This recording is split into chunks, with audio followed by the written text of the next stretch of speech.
আজকে আমি ফাইনালি রান্না করে ফেলছি বাসমতি চাউল দিয়ে বিরিয়ানি, বিফ বিরিয়ানি। তো কিভাবে রান্না করলাম, কি করলাম না করলাম সেটা শেয়ার করবো আপনাদের সাথে। হ্যালো এভরিওয়ান, আসসালামু আলাইকুম। যাতে সম্পা পেজে আপনাদের সবাইকে স্বাগতম। কেমন আছেন সবাই? আশা করি ভালো আছেন। আজকে আমি রান্না করছি বিফ বিরিয়ানি বাসমতি চাউল দিয়ে। যেহেতু ইন্ডিয়াতে গেছি, ইন্ডিয়া থেকে চাউল নিয়ে আসছি, এতগুলো লাগেজ পেয়েছি, তা তো কোনোভাবে মিস করা যায় না। তো ডিসপ্লেতে আমি ময় মশলা একটা পর একটা দিচ্ছি। আপনারা এই মশলাটাও আমি ইন্ডিয়া থেকে নিয়ে আসছি। পেঁয়াজ কুচি, আদা বাটা, রসুন বাটা, তারপরে হচ্ছে আপনার গরম মশলা অলরেডি দেওয়া হয়ে গেছে, আপনারা দেখতে পাচ্ছেন। স্টেপ বাই স্টেপ সব কিছু দেওয়া আছে এখানে। তো আমি যেহেতু ইন্ডিয়াতে গেছি, ইন্ডিয়া থেকে বাসমতি চাল নিয়ে আসছি, বিরিয়ানির মশলাও নিয়ে আসছি। কারণ এগুলা কি মিস করা যায় বলেন তো?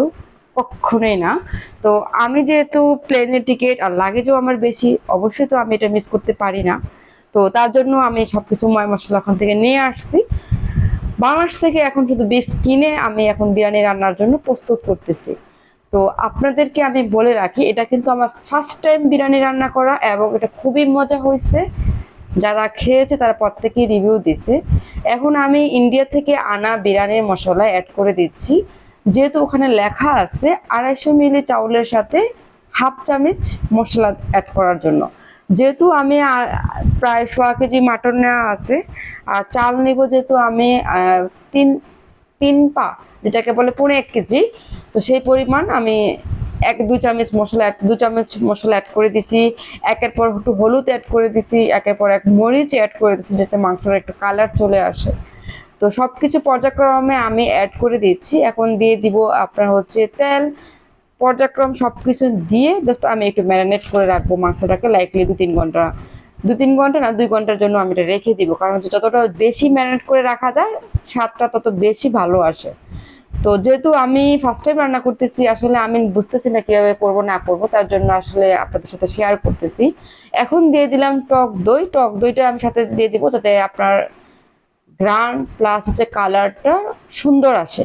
তো আপনারা কমেন্টস করে জানাবেন যে আমার প্রসেসিংটা কেমন ছিল, বা আসলে আমি রাইট ওয়েতে আগাইতে পারছি কিনা।